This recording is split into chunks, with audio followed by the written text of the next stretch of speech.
4 jours pour élaborer un plan B sur le Brexit. Impossible, c'est en tout cas la mission de Theresa May qui, après la claque du rejet de l'accord mardi par les députés, a survécu mercredi à une motion de censure repêchée de justesse par ses alliés unionistes. Maintenant que les députés ont clairement indiqué ce qu'ils ne veulent pas, nous devons tous travailler ensemble de façon constructive pour établir ce que le Parlement veut. Construire le consensus dans un pays divisé, les chefs de parti ont été invités dans cet objectif à Downing Street.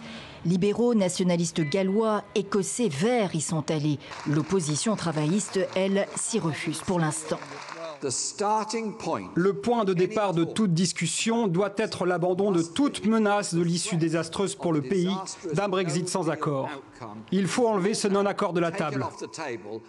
Un nouveau référendum peut-il débloquer la situation? La question continue de faire débat au sein du Labour. Jeremy Corbyn ne veut pas trancher seul. L'Écosse, qui a voté pour rester dans l'Union, y croit. Revoter est la seule option crédible maintenant pour le Royaume-Uni. Le Parlement a échoué. Un second référendum très controversé, rejeté par Theresa May, a peu de chances d'aboutir. En revanche, la sortie du Royaume-Uni de l'Union européenne pourrait être reportée d'1 an. C'est le délai à l'étude à Bruxelles, croit savoir le Times. Pour leur part, les acteurs économiques invitent le gouvernement au réalisme. Un grand nombre d'entre eux plaident pour rester dans l'union douanière.